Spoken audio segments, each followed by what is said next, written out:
DSTV channel 279. We're all across the world on 3news.com tonight.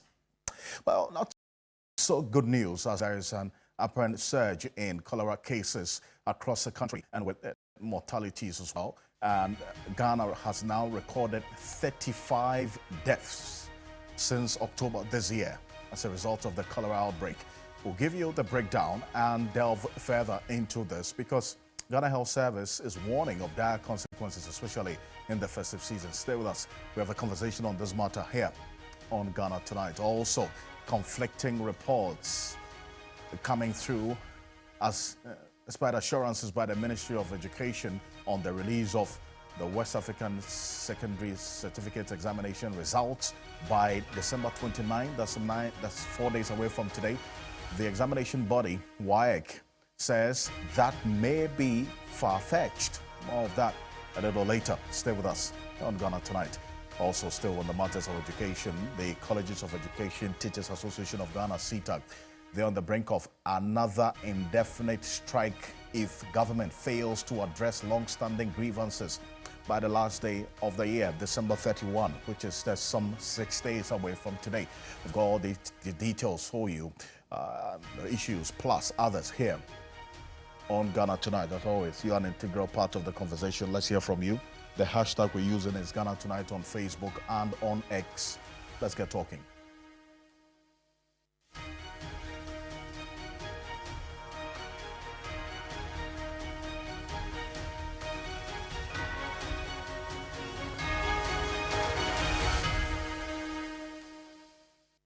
Let's settle for Ghana Briefs.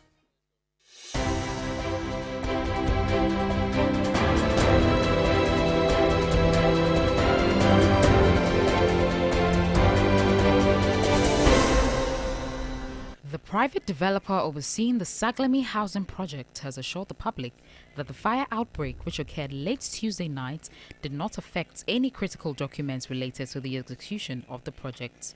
This assurance was given during a visit to the site by the Minister for Works and Housing to assess the extent of the damage caused by the blaze. You saw the containers way far from the offices that are there. I don't think we saw any important documents. As I said, it's an external storage area which has just materials for construction and not documents. It's also not an office space that anyone was using. It's really not going to have any impact on us.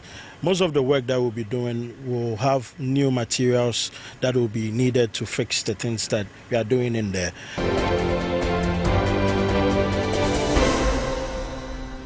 The Supreme Court will on Friday, December 27, 2024, hear motions filed by the National Democratic Congress, NDC, against 6 parliamentary election results under disputes.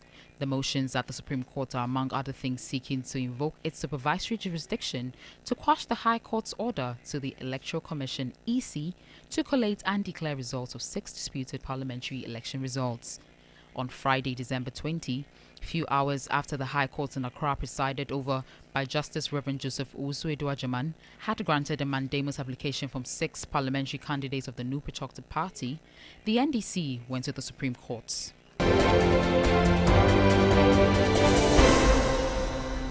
2 MPP stalwarts, Dr. Nyaho Tamaklo and Professor Frimpong Boateng, have expressed disappointment in the chairperson of the Electoral Commission, Jean Mensah, over the recollation of some 9 disputed constituencies.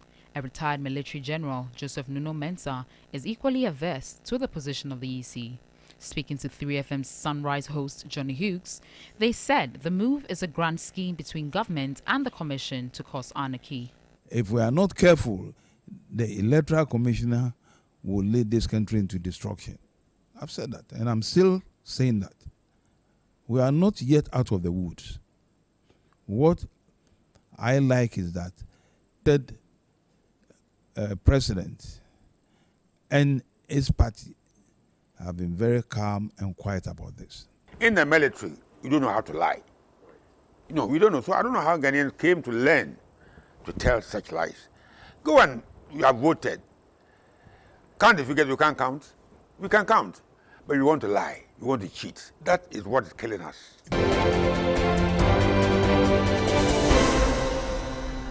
The Central Regional Directorate of the Food and Drugs Authority has cautioned the public against buying expired food products during the festive period. According to the FDA, some traders are selling fake and expired products to unsuspecting consumers at cheaper prices.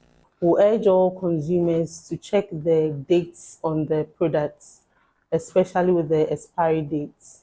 And also, you should check if it's a canned product, that the canned product is not rusted, not bloated or dented. We would also urge all consumers who will be going to restaurants, pubs, or bars to look out for the food hygiene permits.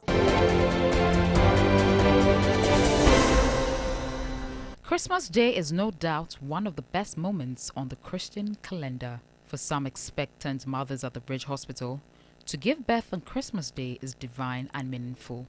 I'm very happy that at least God blessed me on 25th with my daughter. So I really thank God for everything that He has done for me. It was not bad though, but my break kakra.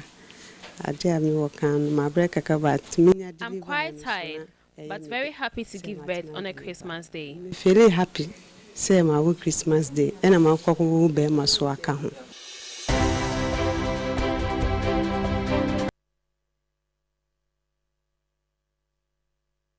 Well, there's more news on 3news.com. Make some time and visit 3news.com. This is Ghana Tonight. Coming up next, we're monitoring the situation with the cholera outbreak.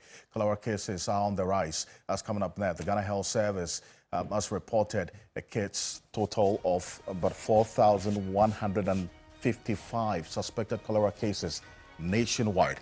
We've got details for you, plus some reactions shortly, and exactly how the picture really looks like here on Ghana Tonight, and we're getting to the details and the statistics right now. You join us with your thoughts and views, comments and opinions on this matter, and how indeed this has generated a lot of conversation as to what can be done to ensure that the situation is dealt with permanently. Now, earlier today, the Ghana Health Service issued a statement, which we have a copy of, and what I'm going to show you is just an extract of the statement that was issued and giving a detailed analysis of what we're faced with when it comes to the cholera outbreak in this country. And that begs the question as to what has become of a number of the promises that were made to make Accra at least the cleanest city in Africa, and especially also the measures that were supposed to be put in place by the various metropolitan assemblies to help in cleaning this environment that we find ourselves in. According to the Ghana Health Service, the suspected cases of cholera nationwide, 4,155, with some 35 deaths. And we understand majority of the deaths occur within 24 hours of admission. That's the seriousness we're dealing with. Within 24 hours of admission, these persons die of cholera. And the Western region, we understand, tops with the 17 deaths out of the 35. 17 of these death cases or mortality cases have been recorded in this Western region. And a chunk of the suspected cases as well, we understand, have been recorded in the Western region. And we've been monitoring that quite closely. We've been following us here on TV3. Rama Smith has been on this for quite a while. Now, if you look at the vaccination period that at least the Ghana Health Service communicated to us, the campaign conducted between 30th November and the 19th of December 2024. We're yet to see what the next phase of this vaccination exercise will be. But here's what we do know. Here are the areas where the outbreak has been recorded. The Wotusenya East, Ahanta West, Efia, Kwesimintim, Sekendi, Takrade, and Shama. Now, according to the Ghana Health Service, 662,906 out of the 792,482 eligible population have so far been vaccinated. And also people with diarrhea and vomiting urged to report to the nearest health center of facility and drink potable water, eat food that is hot, wash fruits and vegetables thoroughly before consuming, and then also wash hands with soap under running water before eating and after visiting the toilet. This according to the Ghana Health Service. We're going to give you a bit more detail. Dr. Franklin Esiedu Bekwing is the Director of Public Health of the Ghana Health Service. He gave some more details on this when he spoke to my colleague Sarah Epenkro earlier. Take a look. There are pockets in other regions, and then recently we have also about 3 or 4 confirmed cases in Ashanti. So if you want to look at it by regions, the dominant regions are Greater Accra, Central, and Western. Just recently, we are getting pockets of cases in the central part of the Accra Metro. So our focus now is on Western. And I think over the past a week, you can see that the caseload is better. We are in a festive mood. We have a cholera outbreak. The bacteria can move from one person to another, but there's a way we can prevent it. Do you understand? So let's be cautious when we are putting anything in our mouth, whatever we are drinking. And we've tried to kind of also vaccinate our health workers so that they are also not falling prey to the bacteria. Well, so the vaccination, they say, is one of the surest ways of dealing with this matter. But here's what we do know, based on the Ghana Health Service's own records. Here are the regions that have recorded cholera cases across the country: the Greater Accra region, Central region, Western region, the Ashanti region, Eastern region. These 5 regions have all recorded cases of cholera as we speak, with some 4,155 caseload that we're dealing with right now. And as we go on, stay with us. We're getting to a conversation with a public health expert to help us understand how things are playing out beyond this recommendation and this proposal by the Ghana Health Service. What can be done to deal with this matter effectively? Stay with us here on Ghana Tonight. And coming up next, we go straight into matters of education right now, because as we speak, the Colleges of Education Teachers Association of Ghana, that's CTAG, they've issued a warning of an indefinite strike action if government fails to address long-standing grievances by the 31st of December 2024. Now, this decision was contained in a press statement issued on December 24. And shortly, we will be joined by the president, the national president of the Colleges of Education Teachers Association of Ghana, CTAG, to give us some more details on this matter. And let's get into it now. The Colleges of Education Teachers Association of Ghana, CTAG, they've issued a warning of an indefinite strike if government fails to address long-standing grievances by December 31, 2024.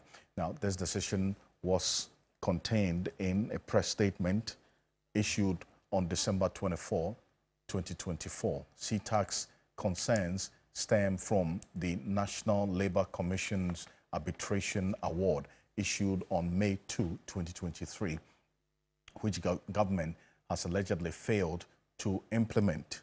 Now, what we're learning as well is that CTAG, with the 2-month strike that they went on earlier, gave indication of what they were going to do next if government fails to issue the next phase of what they have to do to be able to address their concerns going forward. It's a matter that we'll get into shortly here on Ghana Tonight and how things are playing out right now. We'll keep an eye on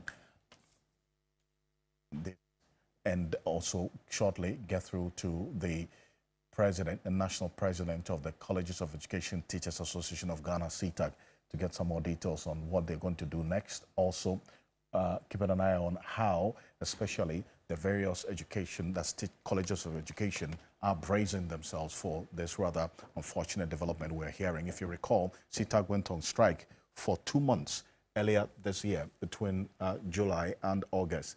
They were giving the assurances that their issues were going to be dealt with effectively. But they are not alone in this. CTAG is one of many, a number of challenges we're seeing with the education sector, which we'll get into shortly. But take a look at this. The Conference of Heads of Assisted Senior High Schools, CHAS, they, if you recall, 2 days ago, wrote a statement to the Ministry of Education on the debts owed the senior high schools, and they're calling for a postponement of the reopening date for the senior high school scheduled for 3rd January 2025. Also, the Ghana National Association of Teachers, NAT, have also issued a statement on how the next administration should be finding sustainable sources of funding for free senior high school, the free senior high school policy. Also, the capitation grant, we understand, is in arrears for 2 years. That's the grant given to heads of basic schools to buy the basic needs that they would actually rely on in the schools for the running of the schools and also the administration of the schools as we speak. This capitation grant is in arrears for 2 years. That's according to the Ghana National Association of Teachers. The next, the school feeding program, we also understand is in arrears as we speak. And government, as you might really be aware, we followed this today. We've been dealing with this West African Examination Council, that's a WAEC matter. Government owes WAEC 118 million cedis. And we understand 25 million cedis check has been issued to WAEC as of the 15th of December.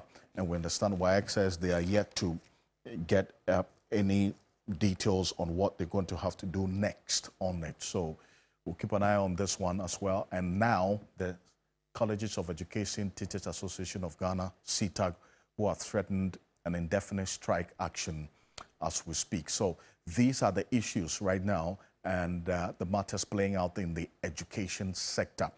And all these, according to the major stakeholders in the education space, if not addressed, threatens the smooth running and administration of the education sector.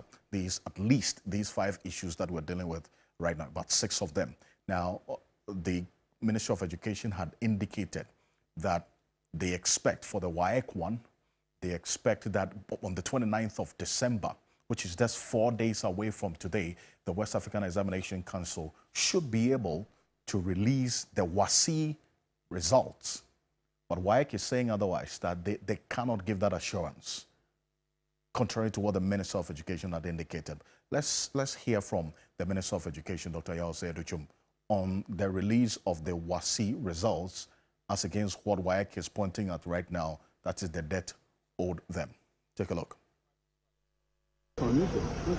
However, I came to apprise myself of development in terms of the fact that they are working now through the holidays to get the results out on or before 29th of this month. So I came and I saw the workers scanning is being done. Close to 50% is done.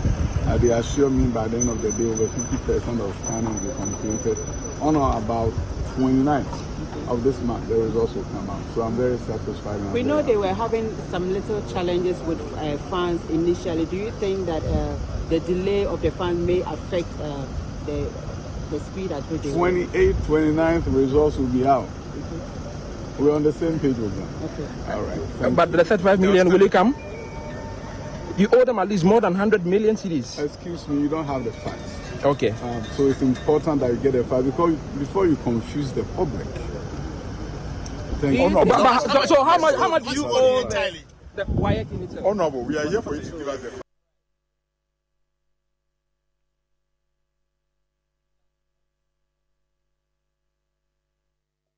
So that's for the WAEC matter, but as I indicated to you earlier, the CTAG, that's the Colleges of Education Teachers Association of Ghana, they have also threatened a nationwide strike. Maxwell Budu, that's Maxwell Bunu, beg your pardon, is the national president of the Colleges of Education Teachers Association of Ghana, CTAG. He's joining us on Zoom right now.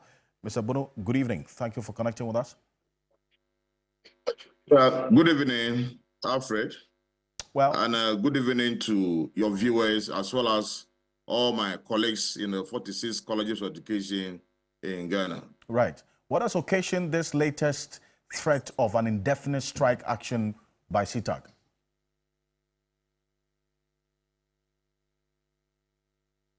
Hello, can you repeat the question? I am asking what has occasioned this latest threat of an indefinite strike action by CTAG. Oh, okay, thank you. Yeah, as you're already aware, the colleges actually embarked on strike somewhere 14th of June and finally suspended the strike on the 20th of August this year.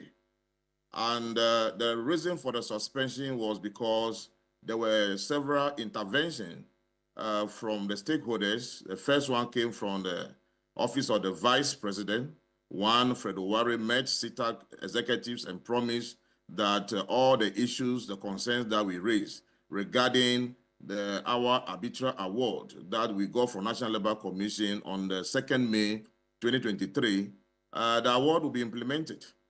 After that place also, we had another meeting with the Minister for Employment and Labor Relations on the 19th of August. And the similar promise had been made that they would make sure that the award is implemented. So that actually caused us to consult with council on the 20th. So we had the last meeting on the 19th, and then on the 20th, we consulted with council, and council agreed that we suspend the strike since we have gone to the highest office of the president. That is to the office of the vice president. So with this understanding, we have hope, full hope that our concerns will be resolved. Unfortunately, there have been other meetings upon meetings where they promised that the issue by October ended this year, they were going to migrate us onto the university salary structure, and that did not happen. November, similar promise was made, and then finally in December, we're told that on the 19th, that is when salaries will be paid. The issue will get our migration done and we'll receive our new salaries. My brother Alfred, even at the end of the month of December, nothing happened.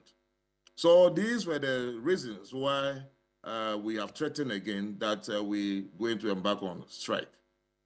I see. So contrary to the assurance that by August 2020, you were going to receive the arbitration award, that has not happened. That promise has not been fulfilled. Exactly so. That did not happen. But was there any deadline given? Did they, you said you met Fred Owari, who works with the Office of the Vice President. He gave you that assurance. Was there any specific date for the fulfillment of that assurance, that promise to you? Yes, after we met Fred Owari, it was the following week. And as I said, that was on the 19th of August that we met the Minister for Employment and Labor Relations, Honorable Ignatius Bafwewa. And in that meeting, the Honorable Dr. Yawoduchum was also there. And they also agreed that we have come very far because we were on strike for almost 2 months, 16 days. So there was a need for us to suspend the strike so that with the understanding they have received from us, they believe that we deserve what we're asking for, and therefore they were going to get it done. So at that meeting, or in that meeting, we all agreed that at the end of October this year, which has already passed, the migration was going to be done. Unfortunately, that did not happen. There were subsequent meetings. And Alfred, I can tell you that from 2022 up to this time, we have attended over 40 different meetings and still counting on this very issue. And as I speak with you, that has not happened. I see. But then the National Labour Commission Arbitration Award was issued on May 2nd, 2023, correct? Exactly so. And between May 2nd, 2023 till now, that award has not been given to you. Alfred, that is the case. So what is the National Labour Commission saying? Well, the Labour Commission actually asked government in our meetings that they should go ahead and implement the arbitral award because the arbitration award is binding on government. They had listened to both parties when we trigger compulsory arbitration. And it will interest you to know that it was a Fair Wages and Salary Commission that took us to National Labour Commission for unfair labor practices. And when we got there, we argued our case and then later submitted document from both parties. And the commissioners looked into it when we triggered compulsory arbitration and finally gave the verdict on the 2nd May 2023. And which include the migration of staffs of the colleges for education onto the university salary structure, and also for them to pay us our all year round work compensation for additional duty performed in the year 2022. And also there was element of BRA, that is book and research allowance for top up for 2023 to be paid. As I speak with you, for the BRA top up, that's the book and research allowance top up, there are still 2 colleges outstanding, even though that one has been paid. We have McCoy College of Education, as well as Akrokeri College of Education, still outstanding. And even with the migration, they were supposed to also issue us with new appointment letters. As I speak with you, that has also not happened.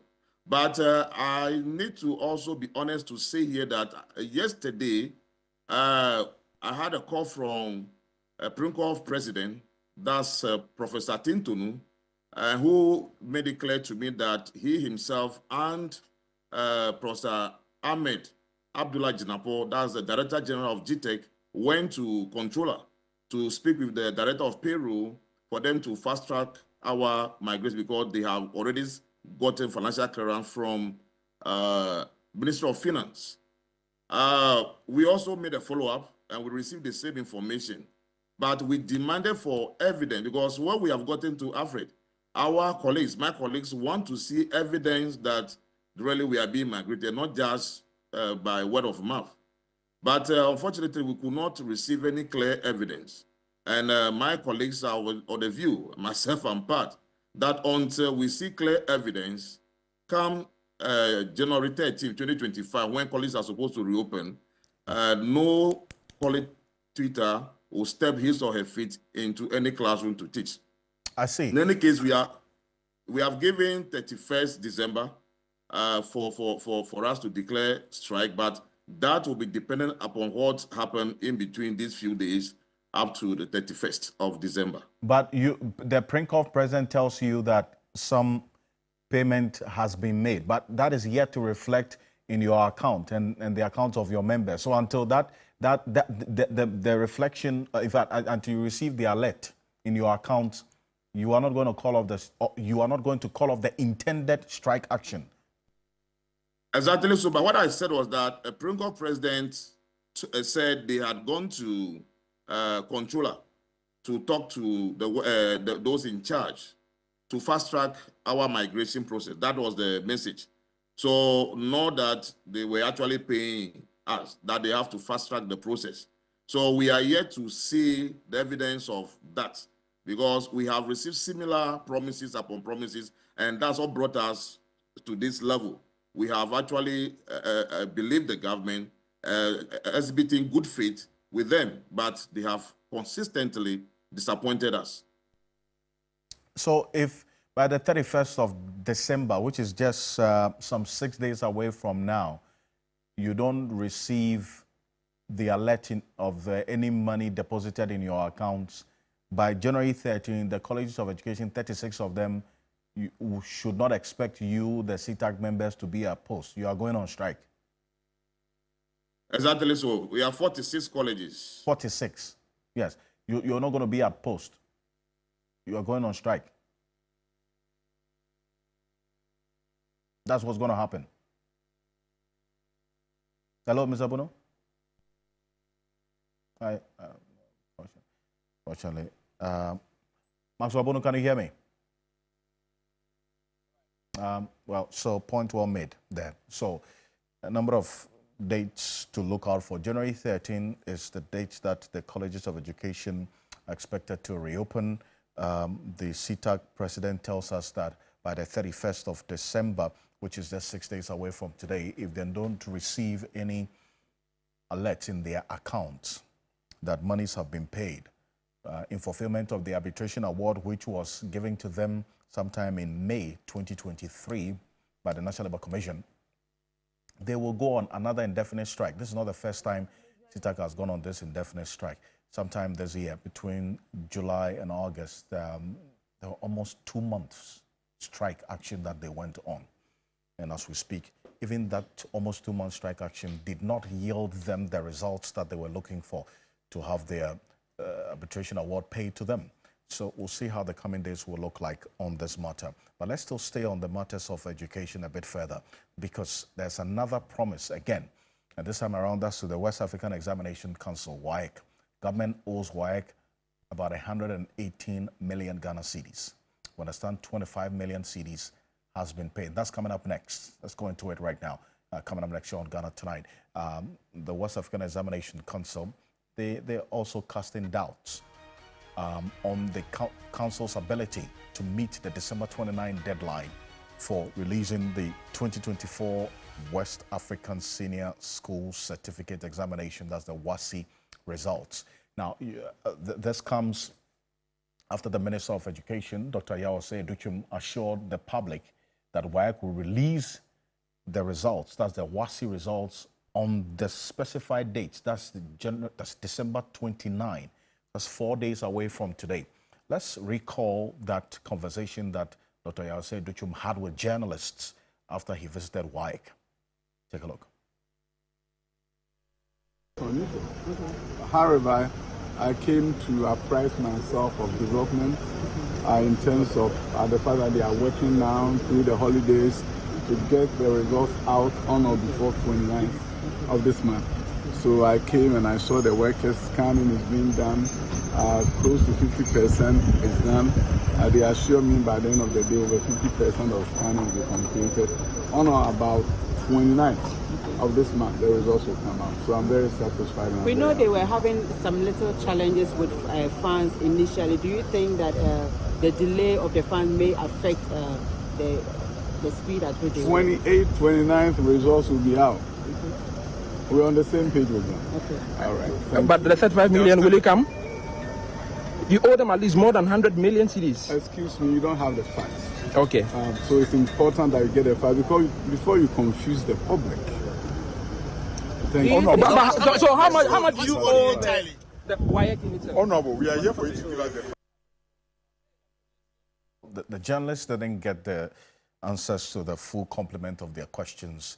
Wanted to find out exactly how much government owes WAEC. The minister didn't answer that. And it appears that one last question that one of the journalists asked him infuriated him. You know, as you saw there in the video, he walked away from the journalist. But Dr. Peter Patianti is the executive director of the Institute for Education Studies, IFEST. Dr. Peter Patianti, good evening. Thank you for joining us here on Ghana Tonight. Good evening, Alfred. Well, so you heard the minister there. That's the Minister of Education, by the way. We didn't get the full complement of the issues between government and WAEC as to how much government owes WAEC. What we do know is what WAEC has told us, 118 million cedis, 25 million cedis check was issued to them some few days ago. The minister says by December 29, WASSCE results would be released. WAEC says that 25 million out of 180 million debt is not enough to get them to really get the job done by December 29. I want to find out how all of this strikes you. Good evening once again, Alfred. It's interesting and embarrassing at the same time. Very, very interesting and embarrassing.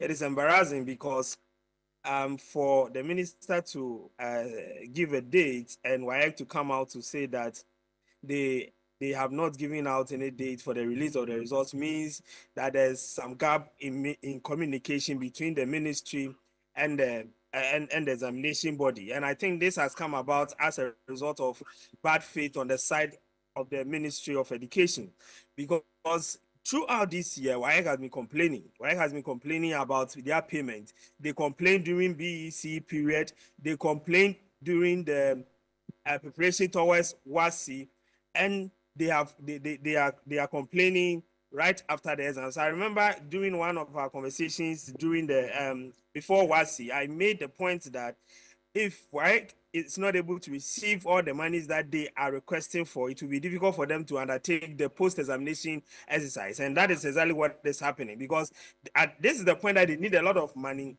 to carry out the marking, the marking of the scan sheets and pay the examiners so that the results can be worked on and released. Unfortunately, the ministry is acting as if they are not at fault and they have done their best and waiting for WAEC to do their part.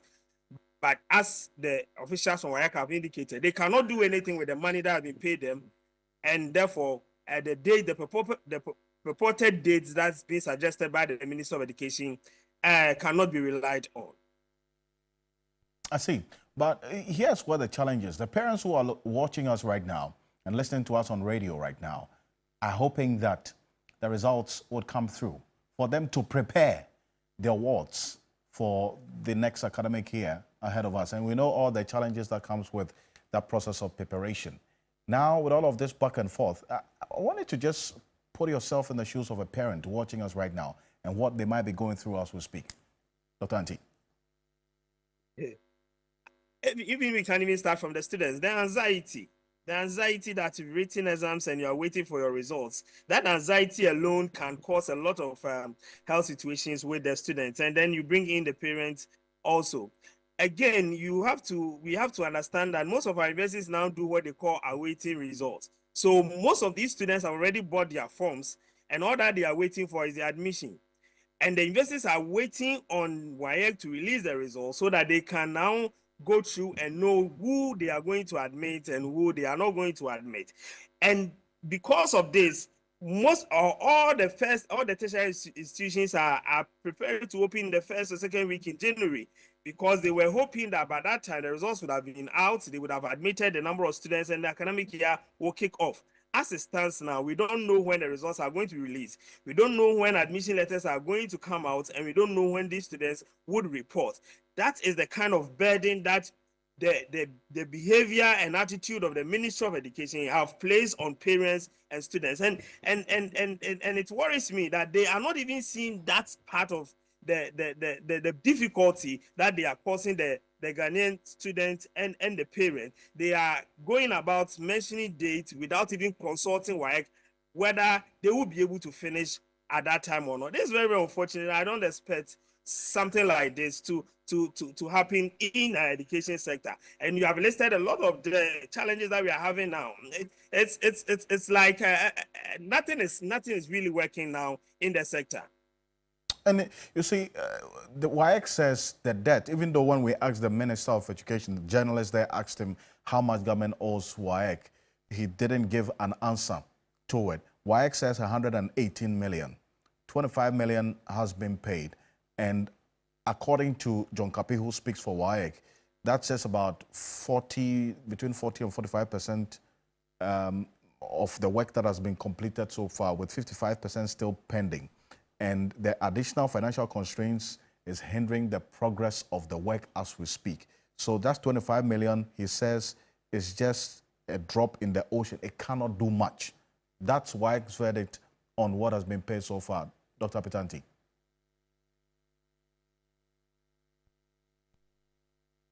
Hello, Dr. Anti. Unfortunately, we lost him. We'll try to recall Dr. Pitanti. I lost you briefly. I lost you briefly.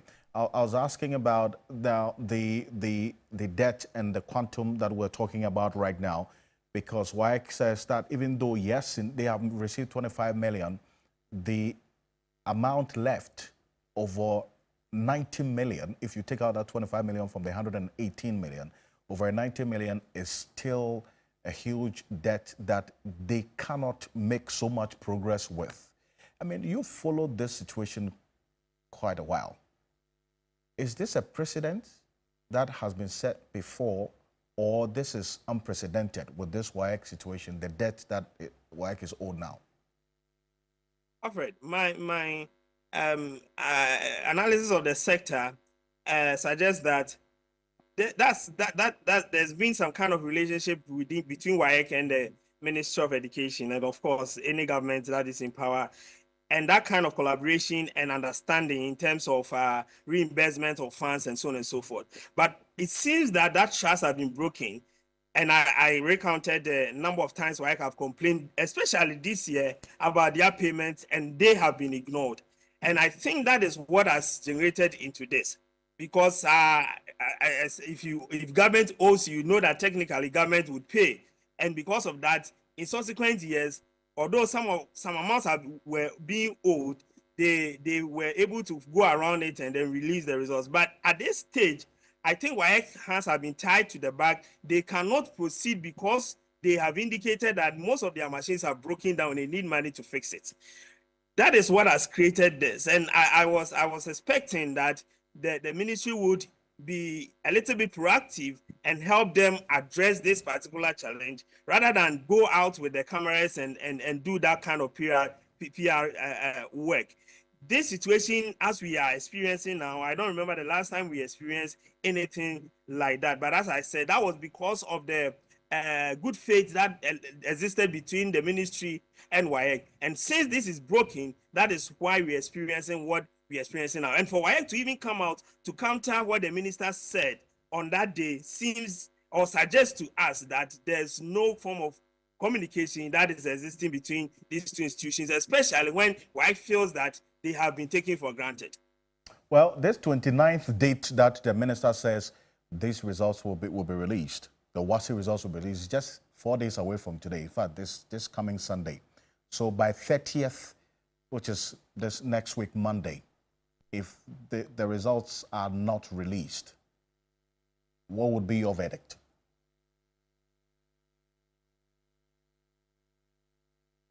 Alfred. Yes, Dr. Tanti, I can hear you. I can hear you. Can you hear me? Hello? Hello, can you hear me? Yes, I can hear you. You keep going off every now and then. I think it's the internet, sorry. Yeah, okay, great. I was asking you that the December 29 date that the minister has assured that the results will be released is just 4 days away from now. It's just this coming Sunday. So let's say, give or take, December 30, which is this coming Monday, all things being equal. WAEC says this is a short period. If the money is released between tomorrow and Friday, then they might get the job done. If not, parents will have to keep biting their fingers, and especially the students as well have to keep biting their fingernails to, in anticipation of what was going to happen. But do you see this happening, this monies that they need? Even I was thinking that the minister would have told the press that they have paid, let's say, 90% of the money owed WAEC, and therefore they're expecting WAEC to release the results at this date. The minister didn't answer the journalists. The ministers, all we know that some 25 have been released to WAEC, which WAEC have come out to say that it's woefully inadequate for them to carry out the activities that they are supposed to carry out. So as it stands now, we are just hoping and trusting that WAEC would work over time and something miraculous will happen so that the results can be released on the 29th, definitely by 30th. But WAEC is giving us an indication that that timeline given by the minister is not coming from an agreement between the two institutions. It is coming from the minister on his own, and that we should not pay attention to that. So as it stands now, we don't know. According to WAEC, they are not sure when the results would be released, and therefore parents and students should keep praying that hopefully something will happen before maybe the first week in January. If that doesn't happen, after the implication is that most of the tertiary institutions will not be able to admit the first years, and that will mean that their time would have to push a little bit further. But some of the universities had to postpone the reopening of the first years to January because they were hoping that by that time the results would be ready. So in some of the universities, third year, second years, and fourth final year students were on campus since October. And then the first years were supposed to report somewhere in January. Now, if by January 7th, 8th, there's nothing happening, then it means that the academic calendar for most of these tertiary institutions are going to be thrown out of GA, especially when we are trying to recover from the COVID challenge. And this is the enormity of the situation that we are facing. Unfortunately, I don't think the minister and the Ministry of Education and the government by extension see it that way. Dr. Peter Patianti, I thank you very much for your thoughts and also joining us here on Ghana Tonight. Merry Christmas to you and yours. And he's Executive Director of the Institute for Education Studies, IFS, joining us on this matter. A number of you parents also sharing your frustrations and anxieties with us on our Facebook page at TV3 Ghana on Facebook and also on X at TV3 Ghana. And we're getting to them before we end the show this evening. But still on the matters of education, we've just received notice of a writ, but that's coming up next. An alumnus of the University of Professional Studies here in Accra, UPSA, Rashid Ibrahim, has filed a court injunction seeking to halt the investiture of the incoming Vice-Chancellor, Professor John Kweku Mensah Mauta. That's the man you see on the screen there. Now, this is one that we're just receiving notice of, this writ. We're going to put a copy of the writ that we have received on the screen right now. But that's going to be after this quick break. Stay with us here on Ghana Tonight. That's the information we're getting on this impending investiture of the new Vice-Chancellor of the UPSA. Stay with us. We'll be back shortly.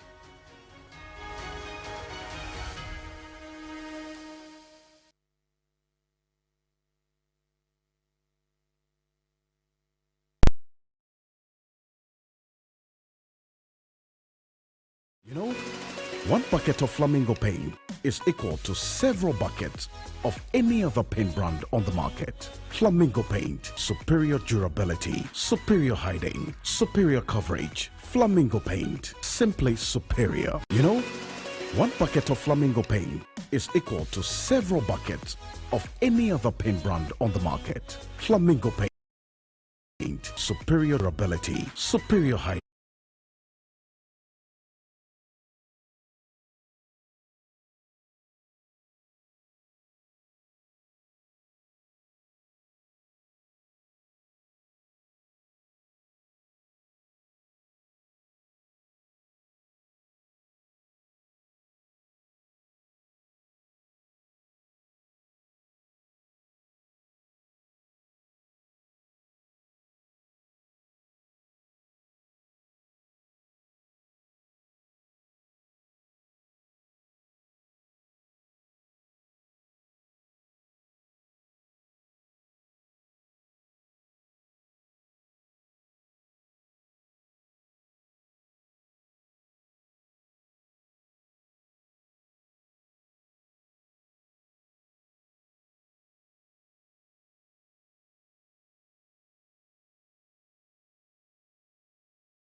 To the story we're just learning of right now, an alumnus of the University of Professional Studies here in Accra, Rashid Ibrahim, has filed a court injunction seeking to halt the investiture of the incoming Vice-Chancellor, Professor John Kweku Mensah Mautor.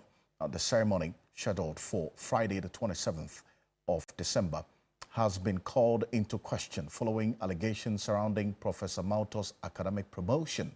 Now, in his writ of summons, which we have a copy of, we're going to put on the screen right now. That's Professor Mautor is the one you see on the screen right now. But let's put the copy of the writ that we have on the screen right now. Ibrahim is contending that Professor Mautor's promotion to associate professor was defective and without merit. According to him, this wrongful promotion renders Professor Mautor ineligible to assume the role of Vice-Chancellor. Ibrahim is therefore challenging the legitimacy of the appointment, arguing that the selection process is fundamentally flawed. As part of his legal action, the alumnus has requested the court to impose an injunction on the investiture ceremony.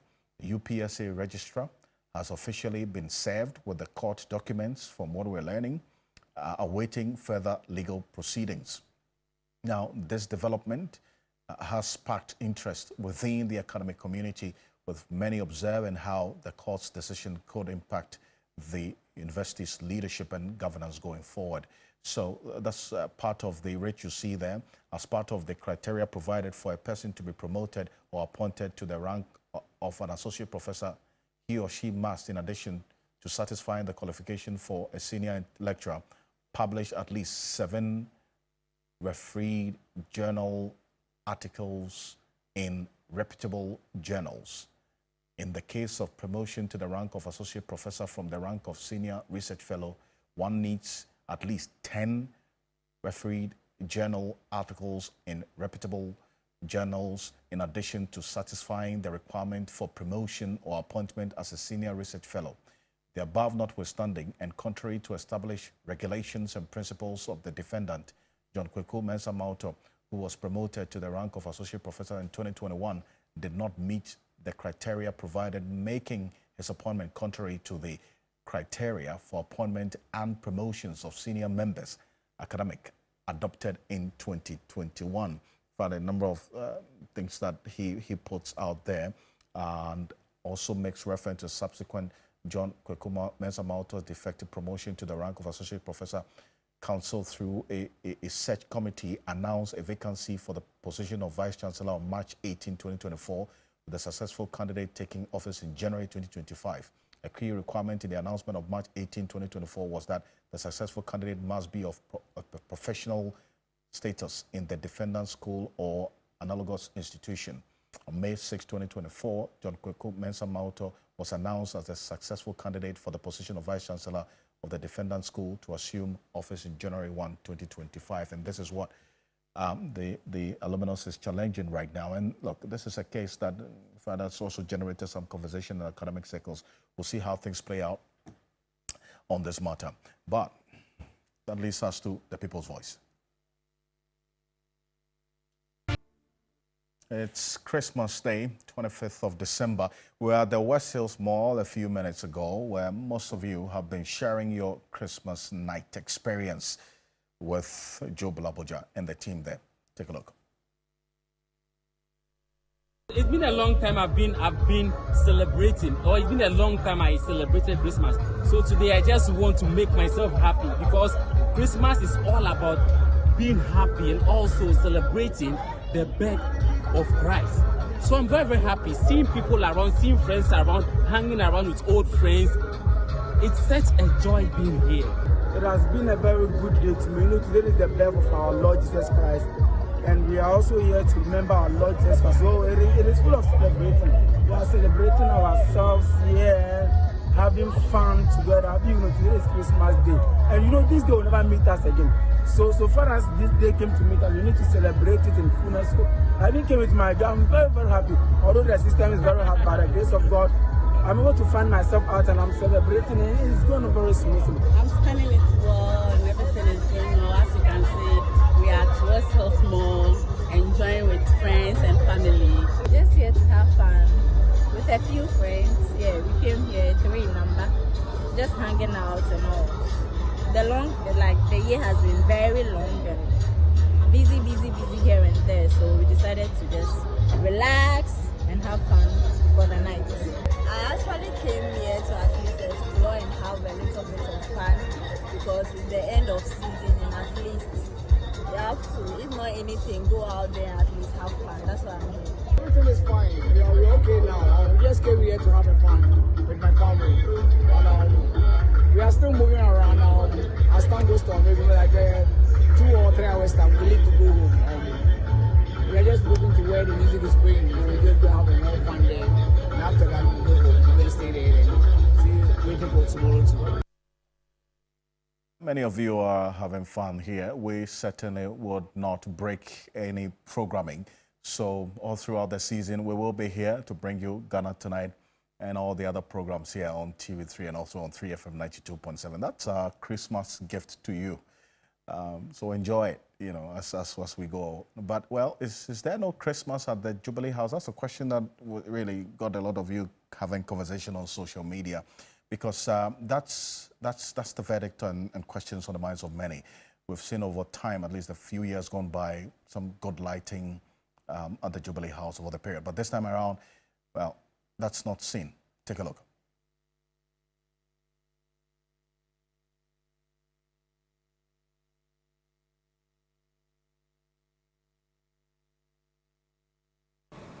For the past 5 years, some prominent avenues on principal streets of Accra have witnessed stunning Christmas lightning displays.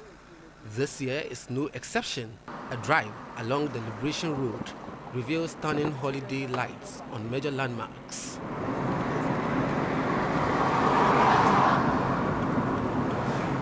Conspicuously missing this year is the usual Christmas decoration at the Jubilee House, the seat of government. I'm not surprised not seeing that because the person is living power and you can see that they were so confident of winning power. So when the thing slips on your side, I mean, this fanfare of things about, they are in transition now. So your focus is to get the transition done and little, it's not surprising not to see any, decoration because, the fanfare and the victory, the goodwill is gone.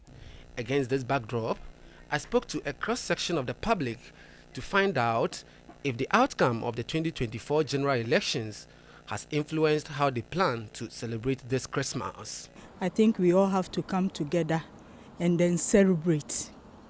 We have to be happy if it is NDC or MPP, whoever, and then we move on with life. Regardless, because whether MPP or NDC, your money will not increase. The money that you have kept for Christmas wouldn't increase. You get? So I think it's a normal vibe. Christmas comes once a year, once every year, but the elections happens every 4 years. So me personally, I'm not going to let something that will happen every 4 years disturb my Christmas for like a particular year. For a member. Well, so before we go, there's a grand party which I'm personally inviting you because I'm going to be there. That's the 3FM all-white party. It's on the 28th of December, 3 days away from now. The venue is the La Palm Royal Beach Hotel. Mark your calendar. Call these 2 numbers I'm about mentioning to you. Tell them that I told you to call those numbers and you want to be part of the 3FM all-white party. They'll tell you what to do. 053 11 00927. That's 053 11 00927. Or 053 22 00927. 053 22 00927. 28th of December, all-white party this coming Saturday. Make a date and be part of this celebration. On behalf of the team, thank you for joining us here on Ghana Tonight. We're back again tomorrow for the Boxing Day edition. I am Alfred Okanse. Have a good night. Ghana Tonight is brought to you by Flamingo Paint. Superior durability, superior hiding, superior coverage, simply superior.